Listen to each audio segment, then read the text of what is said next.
अरिहंत सिद्ध सूरी उपाध्याय साधु सर्व अर्थ के प्रकाशी मांगलिक उपकारी हैं।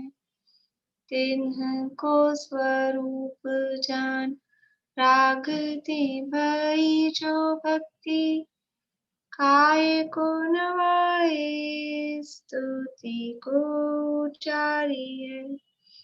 धन्य धन्य ते नहीं ते काज सब आज भय कर जोरी बार बार वंदना हमारी है।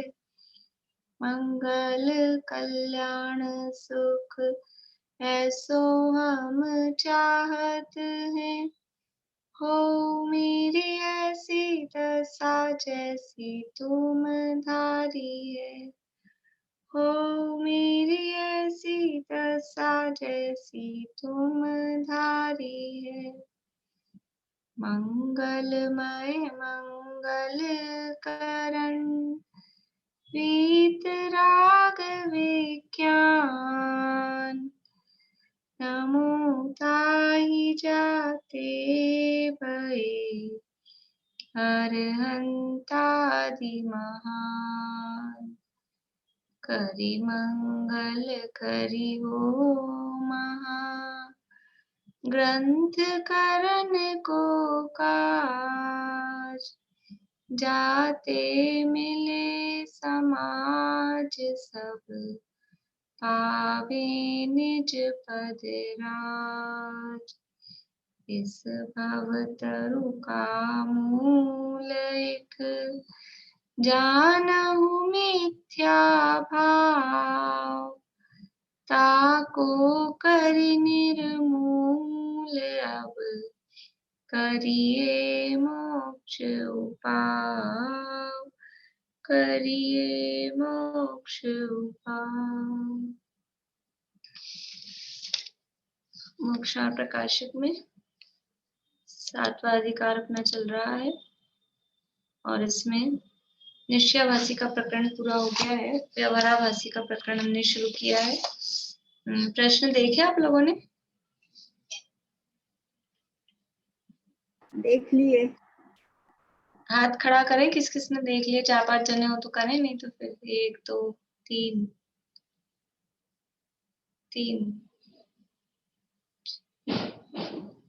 4। चलो कर लें फिर 4-5 कर लेते हैं। आधे आज कर लेते हैं, आधे कल कर लेंगे। व्यवहाराभासी मिथ्या दृष्टि किसे कहते हैं?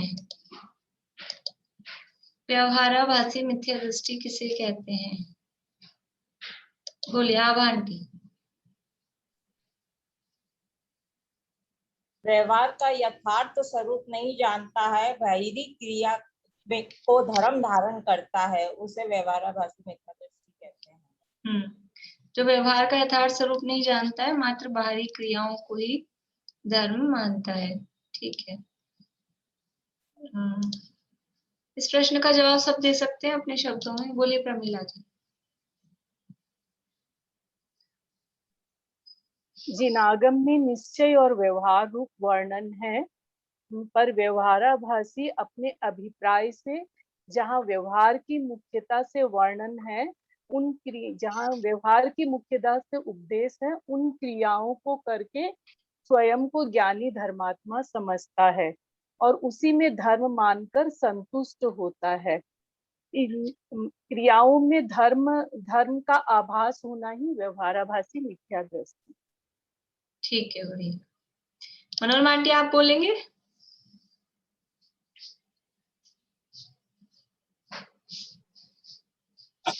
वो व्यवहार को तो यथार्थ नहीं समझता, किंतु व्यवहार का ही एक मतलब निश्चय को छोड़ के खाली व्यवहार ही अपनाता है और उसी को धर्म मानता है और धार्मिक क्रियाएं करता रहता है, उसी में संतुष्ट भी रहता है। बढ़िया। यानी व्यवहार को यथार्थ नहीं जानता है, व्यवहार को यथार्थ नहीं जानता, फिर भी सोचता है कि व्यवहार को मैंने जान लिया है और निश्चय का बिल्कुल ही निषेध करता है। जैसे निश्चयवासी व्यवहार का निषेध करता है, वैसे निश्चय को नहीं समझता है और मात्र क्रियाएं करके अपने को धर्मात्मा, ये बात है।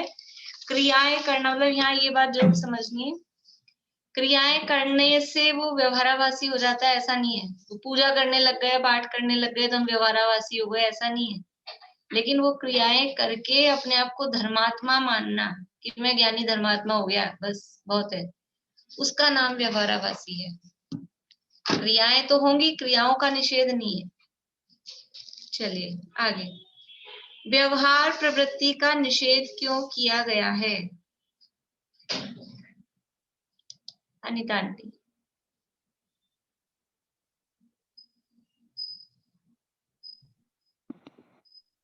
क्योंकि व्यवहार व्यवहार धर्म करने से पुण्यबंधी ही होता है, और जो जीव व्यवहार प्रवृत्ति में संतुष्ट होकर असच्चे मोक्ष मार्ग में उद्यमी नहीं होते हैं, उन्हें मोक्ष मार्ग के सन्मुख करने के लिए उस शुभ प्ररूप मिथ्या प्रवृत्ति का निषेध किया गया है। ठीक है, यानी व्यवहार की क्रियाएं करने से पुण्य बंध होता है, व्यवहार रूप जो धर्म है, इसलिए उसका निषेध नहीं है। लेकिन अगर वो करते करते उसी में संतुष्ट हो रहा है, उस अपेक्षा से उसका फिर निषेध किया गया है। सच्चा मोक्ष मार्ग प्रकट नहीं करता है। शुभ रूप व्यवहार प्रवृत्ति का निषेध सुनने से हमारा भला बुरा किस प्रकार होगा? ममता भाभी। पारुल, आप दो नाम से ज्वाइन हो क्या?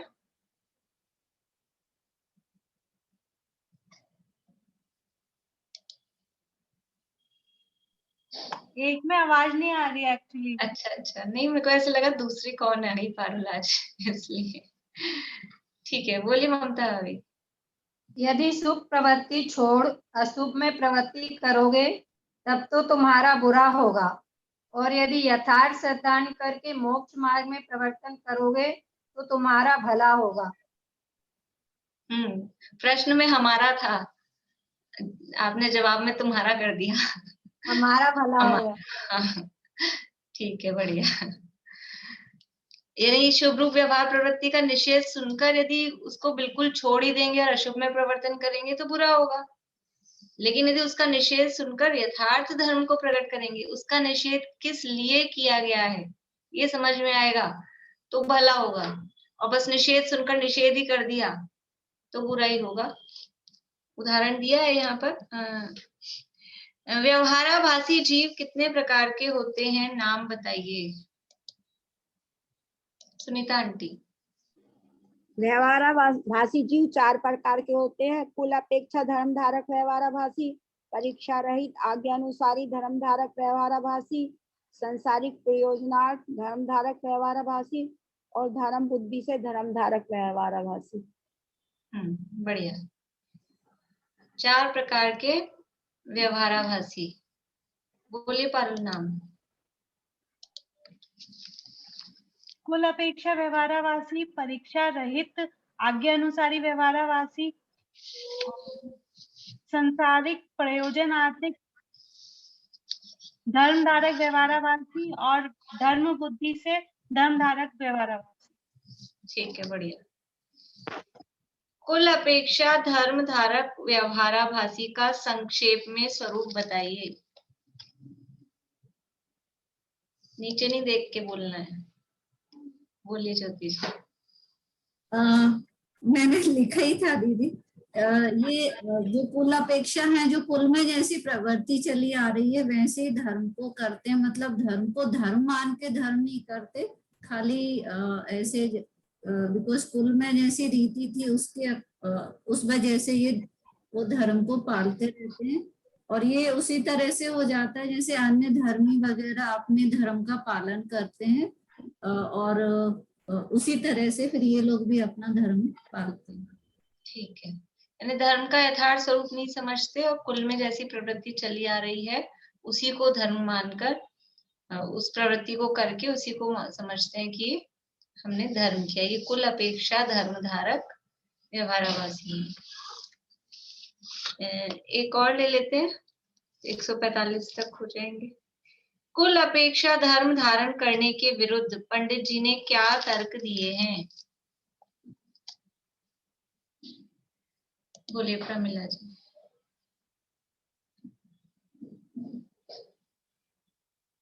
तर्क पहला, यहाँ पंडित जी कह रहे हैं सामान्य रूप से भी देखें कि कुल क्रम से अगर धर्म हो तो अन्य मति भी कुल क्रम से प्रवृत्ति करते हैं तो वो भी धर्मात्मा हो जाएंगे।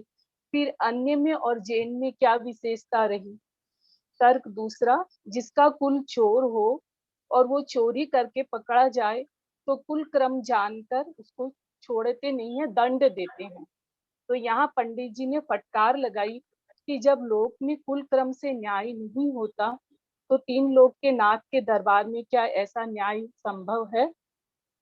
तर्क तीसरा, पंडित जी पूछते हैं तू लोक में तो बड़ा चतुर बनता है, वहां तो तू कुल क्रम से अगर पिता दरिद्र है तो स्वयं धन का लाभ देखकर दरिद्र नहीं रहता, यानी वहां अपना हित अहित तुझे समझ में आता है। और यहाँ धर्म में तू कुल अपेक्षा लगाता है।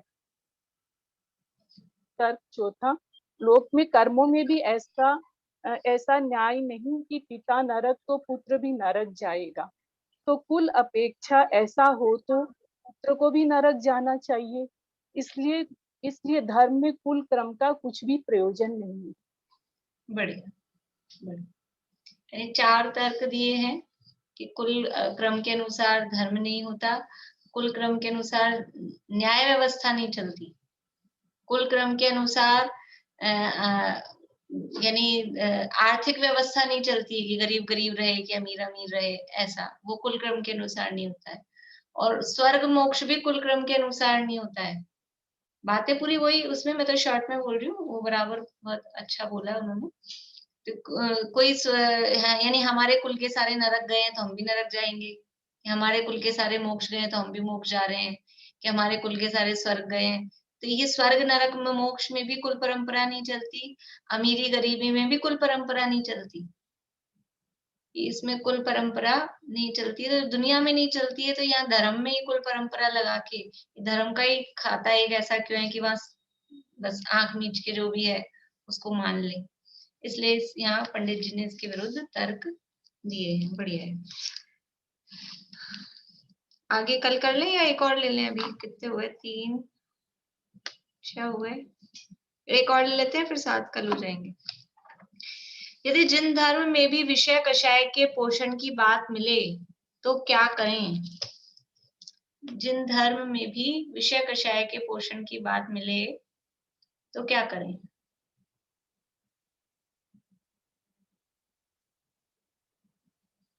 बोलो पारुल।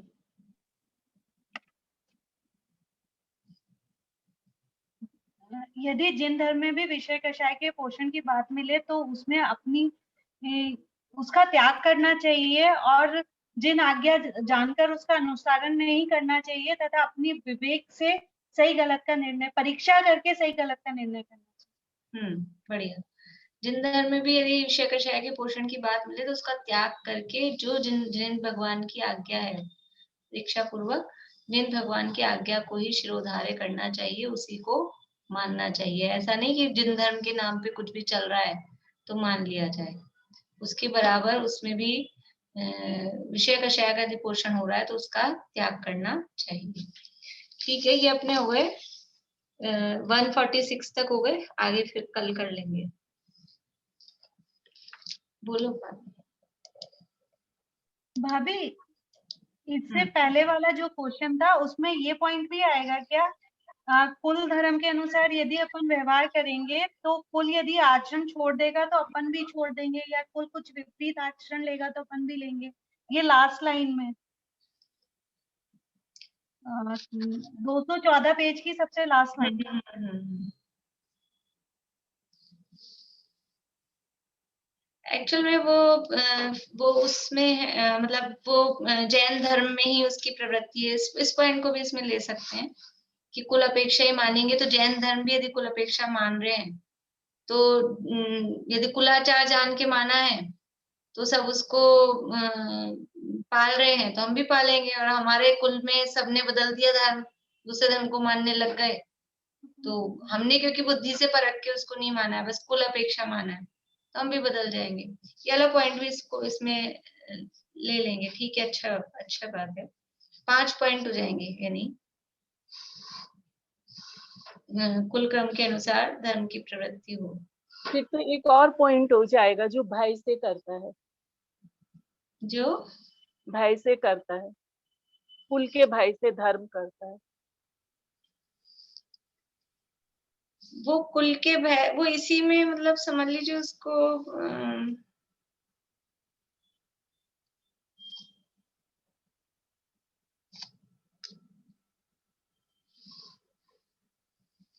वो इसी में है, मतलब जो कुल के भय से कर रहा है ना, ये हमारे कुल में सब ऐसा मान रहे हैं तो हमारे कुल ने छोड़ दिया है, वो इसी में उसको इंक्लूड कर लेंगे, भय वाले को भी, ये जो लास्ट वाला है उसी में, ठीक है। अच्छा देखिए, अपने यहाँ परीक्षा रहित आज्ञा अनुसारी धर्म धारक व्यवहाराभासी की बात शुरू हुई थी, और यहाँ पर उन्होंने बताया कि कितने ही जीव आज्ञा के अनुसार, बस भगवान की जो आज्ञा है वो मानी, उसके अनुसार हमने धर्म किया और हम धर्मात्मा हो गए, ऐसा वो मानते हैं। लेकिन वास्तव में यदि आज्ञा मानना ही हो, धर्म हो, तो क्या तर्क दिया कि सब धर्म वाले अपने अपने धर्म की आज्ञा मानते हैं, ये सब धर्म वाले अपने अपने धर्म की आज्ञा मानते हैं, तो सभी धर्मात्मा हो जाएंगे। तो इसलिए अकेला आज्ञा मानने से धर्म नहीं होता, ये एक बात कही। फिर प्रश्न उठा कि हम क्यों, फिर उन्होंने कहा परीक्षा करनी चाहिए, तो प्रश्न उठा कि परीक्षा क्यों करें, परीक्षा करने की क्या आवश्यकता है? तो परीक्षा किए बिना सत्य असत्य का निर्णय नहीं हो सकता है, परीक्षा करते हैं तो समझ में आ जाता है क्या सही है क्या गलत है, इसलिए परीक्षा करने की आवश्यकता होती है। फिर वो सामने वाला तर्क दे रहा है कि शास्त्रों में कहा है, यहाँ प्रश्न अपन ने प्रश्न देखा था, देखिए 215 नंबर पेज पे बीच में प्रश्न से अपन देखते हैं। कोई कहे कि शास्त्र में 10 प्रकार के सम्यक्त्व में आज्ञा सम्यक्त्व कहा है, वे आज्ञा विचय धर्म ध्यान का भेद कहा है, वह निशंकित अंग में जिन वचन में संशय का निषेध किया है वह किस प्रकार है? शास्त्र में 10 प्रकार के सम्यक्त्व में आज्ञा सम्यक, 10 प्रकार के सम्यक्त कहे गए हैं, मुख्य रूप से आत्मानुशासन ग्रंथ में ही बताए हैं, और हमने उनकी चर्चा शॉर्ट में की थी। कौन कौन से हैं वो 10 प्रकार के सम्यक्त? आज्ञा मार्ग सुनाएंगे, बोलिए अनीता आंटी।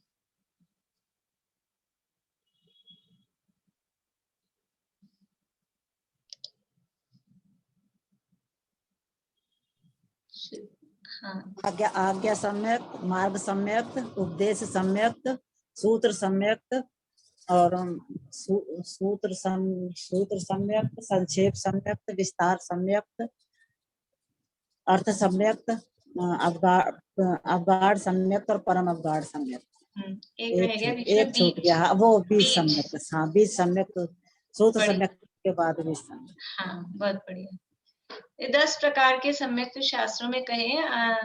आप लोग यदि संजीव जी के सुनते हो तो उनके यही आज सुबह का जो मोक्षा प्रकाशक का था और कल भी होएगा, यही विषय उसमें आ रहा है। पीछे आगे यानी 90 अधिकार में भी वहां दिया भी, अपन ने जो आत्मानुशासन में पढ़ा था ना, 332 नंबर पेज पे जो अपन ने आत्मानुशासन से पढ़े थे, वो सारी परिभाषाएं यहाँ पर दी हैं 332 नंबर पेज पे। तो यहाँ से भी पीछे से भी आप देख सकते हैं मोक्षा प्रकाशक में ही। और ये जो सम्यक्त के 10 भेद किए हैं निमित्त की मुख्यता से, कि आज्ञा मानने से, जैसे अपन ये भी देख सकते हैं, जैसे आज्ञा सम्यक्त तो है, मोटा मोटा उसमें उदाहरण देखें तो जैसे अंजन चोर है, अंजन चोर को जो कहानी चलती है उस आधार पर अपन बात कर रहे हैं, एक्चुअल में जो भी हुआ हो, कहानी क्या चलती है, कहानी ये चलती है कि वो उसको कुछ नहीं पता था, बस सेठ की वचन उसने मान लिया, आड़म ताड़म, मतलब ऐसी कहानी भी चलती है, यद्यपि वो उचित नहीं है, आड़म ताड़म कछु न जानम, सेठ वचन परमाणम, ऐसी उसके संबंध में कहानी चलती है। लेकिन वो यानी जो भी नमोकार मंत्र उसको अच्छे से नहीं आता था और उसने केवल सेठ के वचनों को प्रमाण माना कि बस से ऐसा विश्वास किया, उसने आज्ञा मानी कि ये ठीक है मैं काट दूंगा नमोकार मंत्र बोल के और मुझे विद्या सिद्ध हो जाएगी। तो यदि उस कहानी के आधार पे अपन माने तो वो एक टाइप से आज्ञा सम्यक्त अपन उसको कह सकते हैं। मोटी जो स्थूल कहानी चलती है उसी आधार पे अपन कह रहे हैं। एक्चुअल में तो उसमें फिर बातें बहुत होती है कि इस तरह से कुछ बोले तो गलत ही है, लेकिन वैसे अपन देखें तो उसको आज्ञा सम्यक कह सकते हैं। ऐसे ही मार्ग सम्यक तो मतलब मोक्ष मार्ग, ये रत्नत्रय ये मोक्ष मार्ग है, रत्नत्रय का स्वरूप समझकर और सम्यक दर्शन हो जाए। तो बाहरी निमित्तों की मुख्यता से 10 प्रकार का सम्यक कहा गया है। और उपदेश, सूत्र और बीज, इनको हमने अनुयोगों की मुख्यता से भी देखा था। ये बीज सम्यक है उसमें कर्णानुयोग की मुख्यता है, और सूत्र सम्यक उसमें चरणानुयोग की मुख्यता है, और उपदेश सम्यक में प्रथमानुयोग की मुख्यता है। तो ये बाहर में किसको किस निमित्त से हो रहा है, किस मुख्यता से हुआ है, उसकी अपेक्षा से सम्यक कहा है। ऐसा नहीं है कि वो जिसको आज्ञा मान के हुआ उसको आत्मा का अनुभव नहीं होगा, कि उसको सात तत्वों का श्रद्धान नहीं होगा, ऐसा नहीं है। लेकिन किसी एक चीज की मुख्यता देखकर उसके आधार पे 10 प्रकार के सम्यक कहे गए हैं। तो इन 10 सम्यक में जो पहला ही नाम है उसका नाम है आज्ञा सम्यक। तो शास्त्रों में कहा है आज्ञा मानने से सम्यक होता है, और हम भगवान की आज्ञा मान रहे हैं कि बस जो कहा है ये धर्म है और हम वैसे आज्ञा मान रहे हैं। तो हम सम्यक दृष्टि हुए कि नहीं हुए? जो शास्त्र में ही कहा है कि आज्ञा मानने से सम्यक दर्शन होता है, हमने भगवान की आज्ञा मानी इसलिए हम सम्यक दृष्टि हैं, आप हमको सम्यक दृष्टि मानो, ऐसा वो कह रहा है। तो एक तो ये सम्यक के भेदों वाला कहा। दूसरा कहा कि आज्ञा विचय धर्म ध्यान का भेद है। 4 प्रकार के ध्यान होते हैं। कौन कौन से 4 प्रकार के ध्यान होते हैं बोलिए पार्वती? रौद्र ध्यान, धर्म ध्यान, शुक्ल ध्यान, एक याद नहीं आ रहा। पहला आर्त ध्यान। आर्त ध्यान, रौद्र ध्यान, धर्म ध्यान और शुक्ल ध्यान, ये 4 ध्यान है। उसमें से जो धर्म ध्यान है, उस धर्म ध्यान के फिर से 4 भेद हैं। कौन से 4 भेद हैं बेला अभी याद है?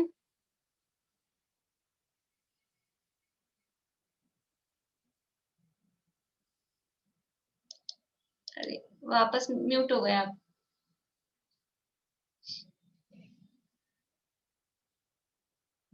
आज्ञा उपाय ऐसे करके थे 2 ही ध्यान। एकत्र वाले थोड़ी सुनाए, तो शुक्ल ध्यान, शुक्ल ध्यान के। ममता अभी कहाँ गए?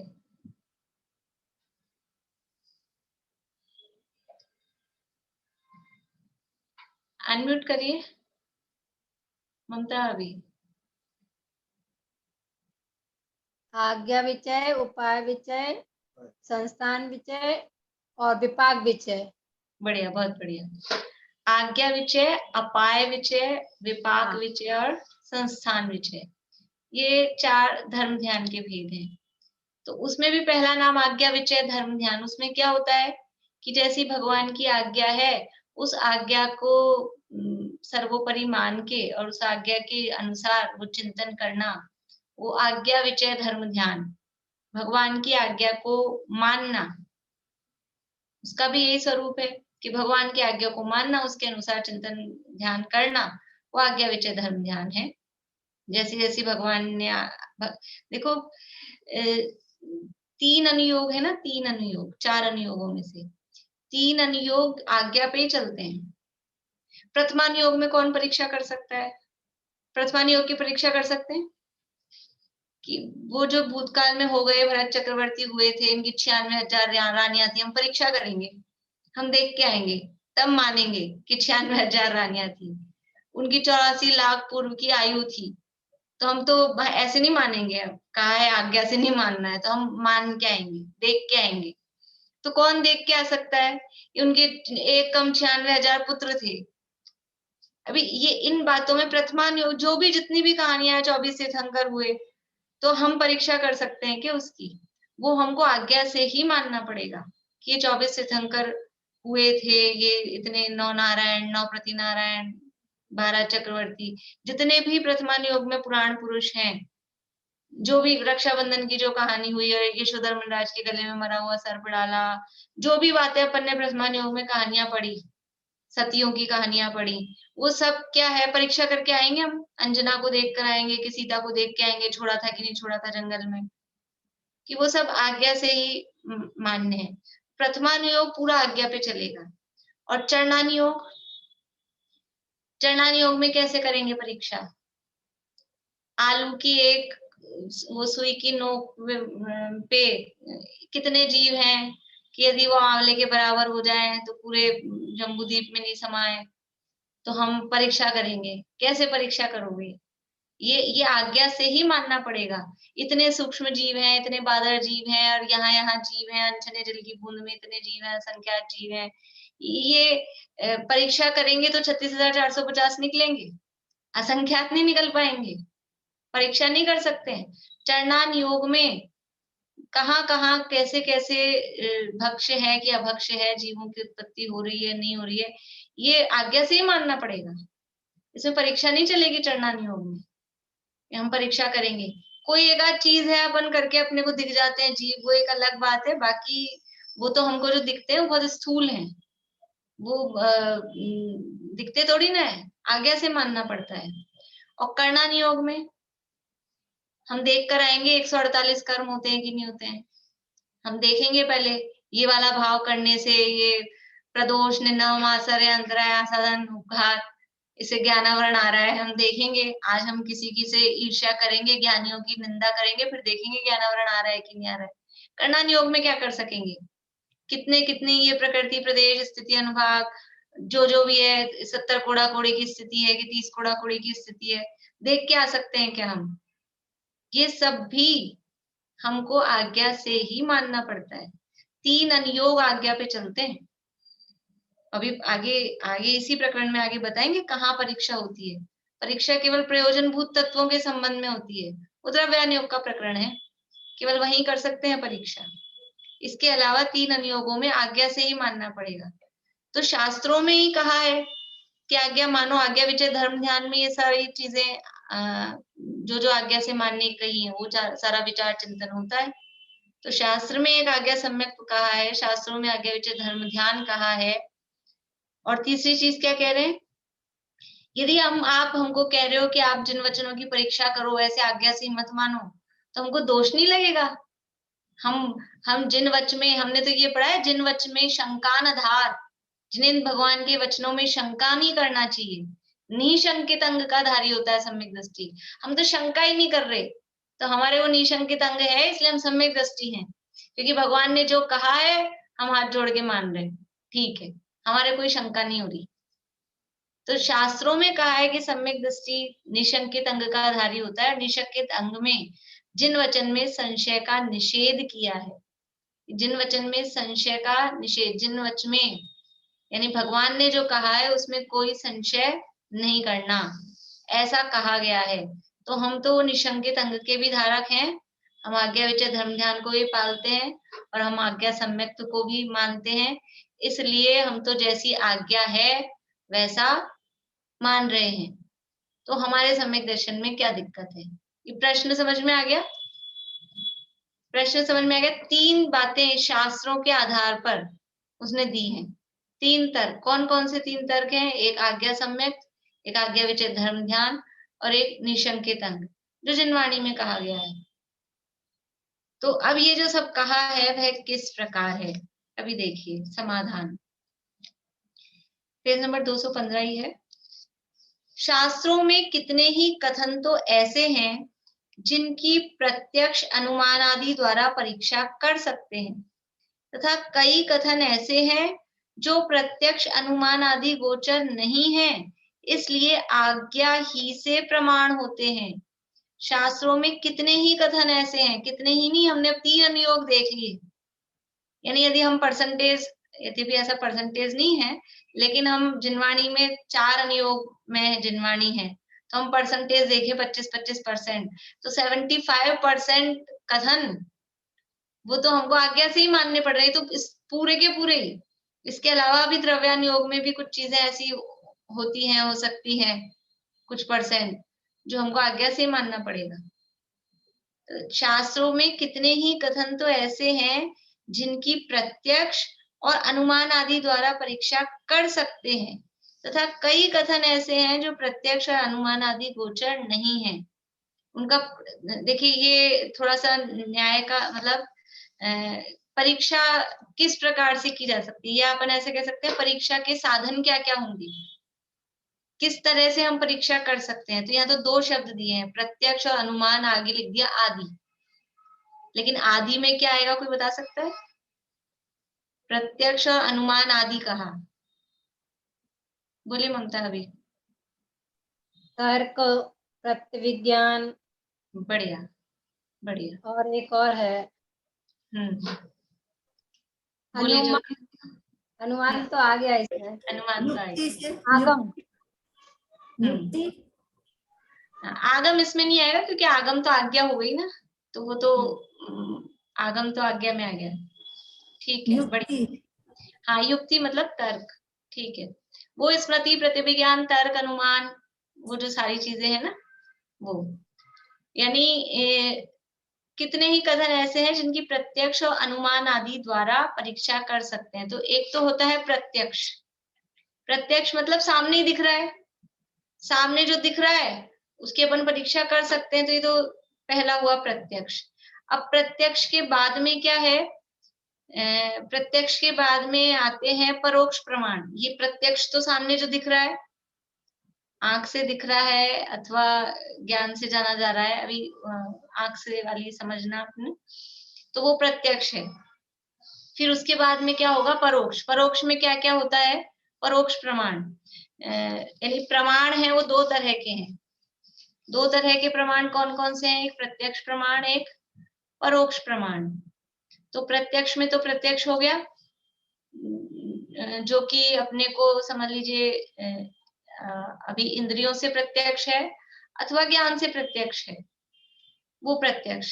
और परोक्ष क्या है कि परोक्ष का मतलब है स्मृति, प्रत्यभिज्ञान, तर्क, अनुमान, और इसके अलावा भी प्रमाण और होंगे। अभी तो प्रत्यक्ष परोक्ष का भेद अपन ने किया है अकेला। प्रत्यक्ष में तो अकेला प्रत्यक्ष। अभी यहाँ प्रत्यक्ष में वो नहीं लेना कि जो आत्मा से हो रहा है वो प्रत्यक्ष। यहाँ प्रत्यक्ष का मतलब जो अपने इंद्रियों से हमको सामने दिख रहा है वो प्रत्यक्ष, और जो अभी इंद्रियों से सामने पकड़ में नहीं आ रहा है वो परोक्ष। तो स्मृति, प्रत्यभिज्ञान, तर्क और अनुमान। आगम को क्यों नहीं लिया, आगम क्योंकि आगम तो आज्ञा ही है, आज्ञा बताने के लिए, तो आज्ञा के विरोध में तो ये बता रहे हैं कि इनसे परीक्षा करनी है। समझ में आ रही है आप लोगों को बात, मीना चाची, समझ में आ रहा है? हाँ, तो ये चार तो ये हो गए, स्मृति, प्रतिविज्ञान, तर्क, अनुमान। इसके अलावा भी परीक्षा की जा सकती है, प्रमाण से, नय से, निक्षेप से। ये भी परीक्षा के माध्यम है, परीक्षा के साधन है। वो तो प्रमाण वाले तो हैं ही, लेकिन प्रमाण और नय ये भी परीक्षा के यानी साधन है। इसके अलावा और क्या साधन हो सकते हैं परीक्षा के, कि हम चिंतन मनन करें, ये भी परीक्षा का साधन है। विचार, विचार, चिंतन, मनन, ये भी परीक्षा के साधन है। तो कुछ यानी शास्त्र में बताए गए परीक्षा के साधन, और कुछ अपन विचार करें। तो यहाँ तो दो शब्द लिख दिए, प्रत्यक्ष, अनुमान आदि द्वारा परीक्षा कर सकते हैं। तो कुछ तो बातें, कुछ कथन तो ऐसे हैं जो सामने के सामने दिख रही हैं, प्रत्यक्ष हैं, या उसका हम अनुमान कर सकते हैं। देखो, अनुमान किसे कहते हैं, जो लोग नए हैं ना, मतलब उनके लिए मुझे पूछना, उनको सब पता है कि नहीं, अनुमान किसे कहते हैं? ज्योति जी बोलिए, अनुमान किसे कहते हैं? अनुमान मैं गैस करके बता रही हूँ, मतलब जो पहले से कोई चीज प्रूव्ड है उसको बेस बना के हम मतलब नया मतलब गैस मतलब कर सकते हैं कि उससे मतलब रिलेट करके कि ऐसे हो सकता है। पारुल, आप बताओ अनुमान किसे कहते हैं?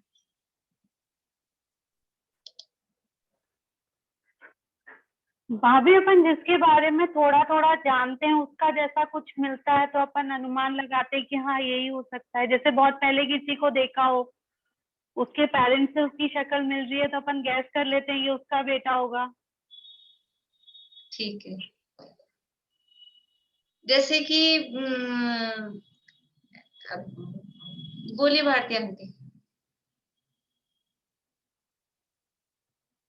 अनुमान में ये हो सकता है जैसे बादल देखे तो बरसात होगी, इसका अनुमान लगाया। हाँ, मैं वही पूछ रही थी कि ये आज बादल दिख रहे हैं तो बारिश आएगी, ये अनुमान। धुआं दिखा तो वहां पे आग होगी, इसका अनुमान लगाया। देखो धुआं और आग वाली अलग है, ठीक है बढ़िया। बादल देखने, एक होता है अंदाज, ठीक है ना, अंदाज, अपना अंदाजा है, अंदाज समझते हैं? मतलब हम जो गैस कह रहे हैं ना, जहां तक मैं समझ रही हूँ, अपना जो गैस है वो अंदाज वाला गैस है। हम जो गैस कर रहे हैं तो वो हम अंदाज लगा रहे हैं कि आज ऐसा होगा या ऐसा था या ऐसा हुआ होगा। तो ये अनुमान अंदाज नहीं है, ये बता रही हूँ मैं। ज्योति जी ने जो कहा वो थोड़ा ट्रैक पे था, लाइन पे था, सही था। लेकिन मतलब हमको ऐसा लगता है अनुमान मतलब अंदाज, अंदाज नहीं, अनुमान प्रमाण ज्ञान है, वो अंदाज नहीं है। लेकिन अनुमान कैसे होता है, प्रॉपर डेफिनेशन कौन बताएंगे? अनुमान किसे कहते हैं, बोलोगे प्रीति? पहले की धारणा के आधार पर जो ज्ञान है, मतलब प्रॉपर ज्ञान। हाँ ठीक है। अनुमान होता है जो जो उन्होंने कहा था ना, धुआं और अग्नि वाला, मतलब हम तर्क, जहाँ पे हम व्याप्ति देखते हैं, जहाँ हम कुछ, जैसे जहां जहां धुआं होता है वहां वहां अग्नि होती है। ये एक हमने एक देखा है, हमेशा ऐसा देखा है कि जब धुआं होता था तब अग्नि, जब जहां हमने धुआं देखा वहां आग है ही है। तो वो हमने जब ऐसा देखा तो हमने एक ज्ञान में निर्णय कर लिया कि जहां जहां, क्योंकि हम रसोई में गए वहां धुआं दिखा और वहां आग जल रही थी। हम जब रसोई में गए, जब वहां धुआं देख रहा, आग जल रही थी, वहां धुआं था, धुआं दिख रहा था, आग जल रही थी। तो हमने एक निर्णय बना लिया कि जहां जहां धुआं होता है वहां वहां अग्नि होती है। तो ये हमने एक इसको बोलते हैं व्याप्ति, एक व्याप्ति बना ली कि ऐसा है।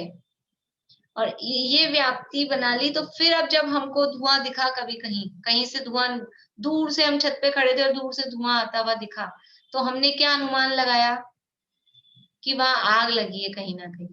तो इसका नाम है अनुमान, ये अंदाज नहीं है। वो हमने जो अपना पिछला जो हमारा ज्ञान था, वो ज्ञान को हमने उसमें सेट किया है। यद्यपि ये प्रत्यक्ष के बाद में अनुमान अभी आगे आएगा, पहले स्मृति, फिर प्रत्यभिज्ञान, फिर तर्क, फिर अनुमान। सबसे पहले होता है प्रत्यक्ष, किसी भी चीज को सामने आमने देखा, वो प्रत्यक्ष। फिर ये प्रत्यक्ष तो हो गया, इसके बाद में अभी जो हमने आज देखा था, आज जो हमने देखा वो हमें कल भी याद रहेगा, और कल वो याद रहा, वो कहलाती है स्मृति। वर्तमान का जो प्रत्यक्ष था, वो प्रत्यक्ष वो धारणा में जम गया, और धारणा जब रिकॉल होती है, धारणा समझ में आता है? अभी वो समझ लो ये तत्वार सूत्र का थोड़ा सा पहला अध्याय का विषय है। धारणा समझ में आती है? धारणा शब्द तो समझ में आता होगा। धारणा मतलब है हमारे ज्ञान में जो कुछ हमने पक्का कर लिया, याद रह गया। अभी मैं वो नहीं समझा रही हूँ, अवग्रह या आवाज, तीनों चीजें, वरना फिर समय भी नहीं उतना अभी। धारणा मतलब है कि हमने जो कुछ भी ज्ञान में जाना था उसको निर्णय करके याद रहा, वो कहलाती है धारणा। ठीक है, अब ये धारणा के बाद में, अभी आज जो धारणा में रहा वो बाद में वो रिकॉल हुई हमारी धारणा हमको, तो वो कहलाती है स्मृति। ठीक है, स्मृति भी समझ में आता है, सब अपन यूज में लेते हैं, लेकिन ऐसे परिभाषा के रूप में वो नहीं समझ आता है, समझ लो। तो जो पूर्व की धारणा थी वो धारणा हमको वर्तमान में याद आई, वो कहलाई स्मृति। स्मृति और याद एक ही है ज्योति? नहीं, अलग? हाँ, एक ही कह सकते हैं, वैसे धारणा भी याद रहना वो धारणा कहलाता है, पर स्मृति धारणा है अभी हुई, और स्मृति क्या है कि पूर्व की होती है, पहले जो कुछ भी हमने पढ़ा सुना याद रहा उसकी याद ही है। धारणा भी याद रहना है, स्मृति में भी याद रहना है, लेकिन धारणा में याद रहा और स्मृति में याद आया, मतलब वो निकल के रिकॉल हुआ, वो स्मृति समझ। प्रेजेंट में, हाँ, वर्तमान में। वर्तमान। फिर है प्रत्यभिज्ञान। प्रत्यभिज्ञान किसे कहते हैं कि बोलिए, बताना चाह रहे हैं ज्योति जी, बोलिए। जोड़ रूप ज्ञान जो होता है। हाँ, जोड़ रूप मतलब? जोड़ रूप मतलब जैसे हमने किसी को देखा और उसको देख के ऐसे लगा, अच्छा किसी बच्चे को देखा, अच्छा इसकी शक्ल तो उनसे मिलती है, तो ये उनका बेटा होगा, ऐसे बढ़िया, जोड़ रूप ज्ञान होता है। हाँ, जोड़ रूप का मतलब ऐसे नहीं जहाँ मैथमेटिक्स कर रहे हैं वो वाला जोड़ रूप। जोड़ रूप का मतलब है भूतकाल की स्मृति और वर्तमान का प्रत्यक्ष। वर्तमान का प्रत्यक्ष और पूर्व की स्मृति दोनों को हमने मिलाया, ये है जोड़ रूप ज्ञान। वर्तमान का प्रत्यक्ष और पूर्व की स्मृति दोनों को मिलाने से जो ज्ञान हुआ उसको बोलते हैं प्रत्यभिज्ञान। जैसे कि हमने अभी कोई चीज देखी और पहले हमने कोई चीज देखी भी थी, उससे ये कई तरह का होता है, मतलब जो भी कंपेयर हमने किया है ना, सेम वैसा ही है कि वैसा नहीं है, कि ये इससे दूर है कि ये इससे पास है, कि उसके जैसा है। इस तरह से जो भी अपन चीजें बनाते हैं, मिलाते हैं। अरे ये तो वैसी साड़ी है जैसे अपन ने कल वहां देखी थी। ये अपन जो चीज करते हैं, अरे ये वैसा नहीं है, ये वैसा, जैसे मैंने ये कहा कि तो वैसी है, और फिर कोई दूसरा कह रहा है नहीं ये वैसा नहीं है, तो वैसा है ये कहा, ये भी जोड़ रूप ज्ञान हुआ, और वैसा नहीं है ये भी जोड़, मतलब हमने कंपेयर किया, दो चीजों को कंपेयर किया है, एक वर्तमान में जो हमारे सामने है और एक जो हमने पहले का देखा हुआ जाना हुआ था, भूतकाल की स्मृति थी, उन दोनों को हमने कंपेयर किया। वो सेम भी हो सकते हैं, अलग भी हो सकते हैं। ये जो हम कंपेयर करते हैं, जैसे कि अपन यहाँ बैठ के कि अपने घर से स्मारक इतनी दूर है कि जितना आपके घर, मतलब कहीं दूसरे शहर में अपन जाओ और फिर लगाएं, बुआ आपके घर से रामाशा मंदिर है, इतना हमारे घर से स्मारक है, ऐसा हम कंपेयर करें। ये जो भी हम दूर पास भी कंपेयर कर रहे हैं ना, ये भी प्रत्यभिज्ञान, हम जोड़ लगा रहे हैं। अभी वर्तमान में कुछ देखा और पहले का कुछ था, उन दोनों को। और इसी तरह से, मतलब इसके 4-5 भेद हैं इसी तरह से।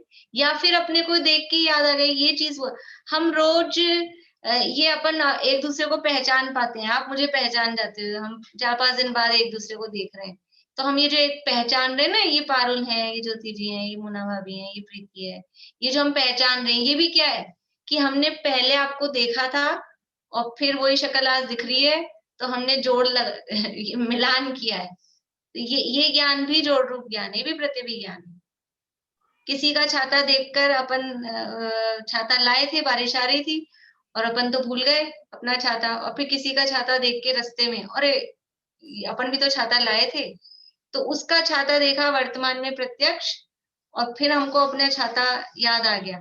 ये सब प्रत्यभिज्ञान कहलाता है। तो इनसे भी ये परीक्षा के मतलब इस तरह से कुछ, ये तो अभी अपन परिभाषा देख रहे हैं, लेकिन इस तरह से वो जोड़ना। अभी तो समय अपना हो गया, अनुमान तो हो ही गया, तर्क और शॉर्ट में देख लेते, नहीं कल फिर वापस से देख लेंगे। बोलिए भारती आंटी। नहीं तो वो अनुमान वाले में जैसे बादल देख के बरसात होगी, ये अंदाज होगा क्या? वो अनुमान और अंदाज में क्या फर्क है? जैसे हमने बादल देखा तो जरूरी नहीं है बरसात होगी। अनुमान श्योर होता है, अनुमान का मतलब है डेफिनेटली होगा, पर बादल कभी कभी आते हैं तो बरसात नहीं भी होती है।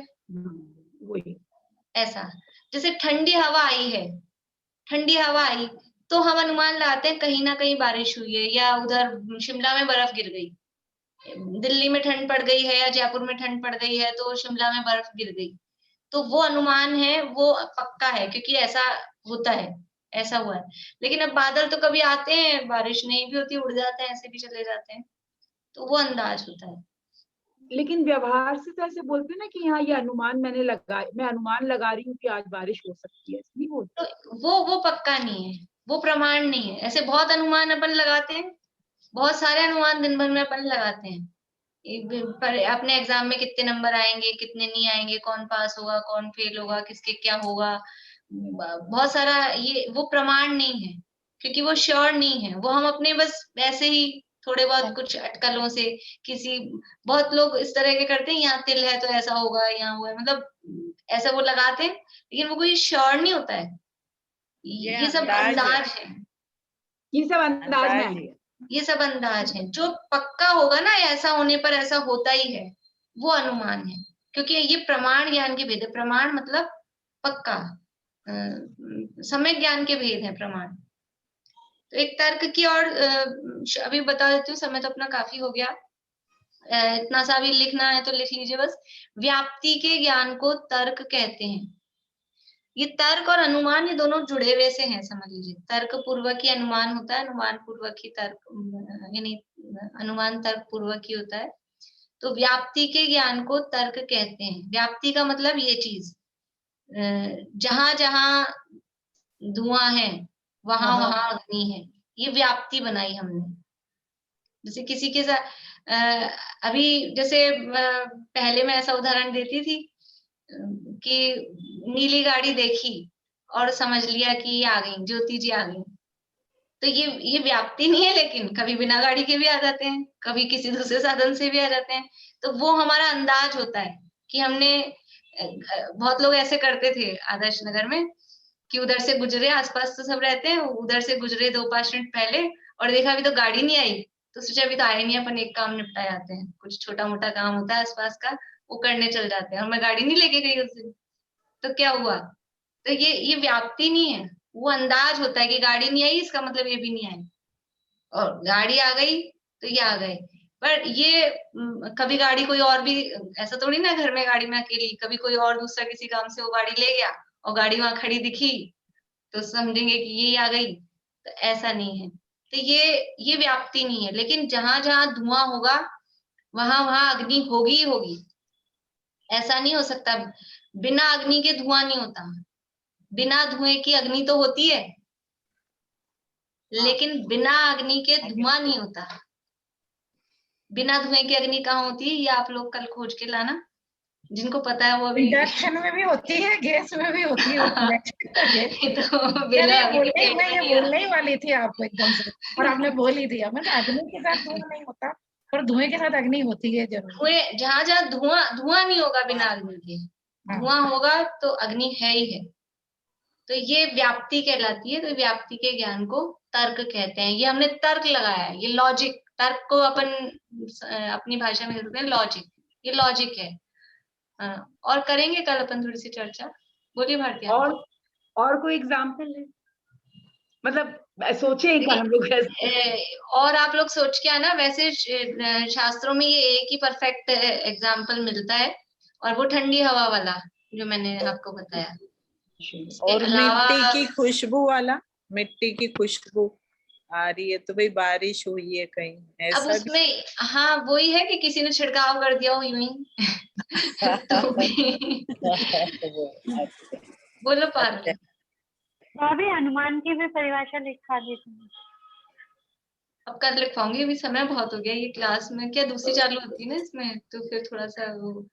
बोलिए ज्योति जी, आप प्रश्न है तो बोलिए। नहीं ऐसे नहीं, प्रश्न यही बोल रही थी, एक व्याप्ति ऐसे ये वाली हो सकती कि जहाँ जहाँ ऐसे गर्मी आ रही है जैसे, तो वहां पे जैसे गर्म कहीं पे लग रहा है तो वहां अग्नि होगी, ऐसे या कुछ ले सकते हैं ऐसे।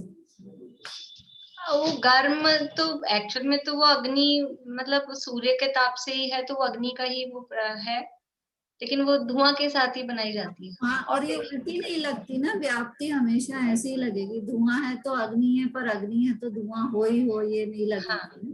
वो दो व्याप्ति अलग अलग, एक्चुअल में तो विषय वो है, व्याप्ति दो तरह की होती है, अन्वयक व्यतिरेक, ऐसे तो वो दोनों तरफ से उसको देखना पड़ता है। कल करते हैं अपन और इस संबंध में बात। फिर आपकी अभी एक और क्लास है इसमें किसी नहीं, में? मेरी नहीं, ये लेते हैं पर लिंक यही रहती है। अच्छा अच्छा, वही मैंने कहा। ठीक।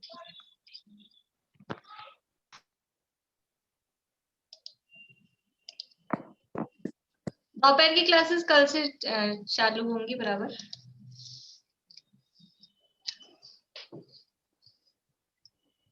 मन हर मदन तन वरन सुवरन सुमन सुमन समान, धन धान्य पूरित संपदा अगणित कुबेर समान थी। उर्वशी सी अंगनाएं संगिनी संसार की, श्री कुंथ जिन तृण सम तजीली राह भव दधिहार की।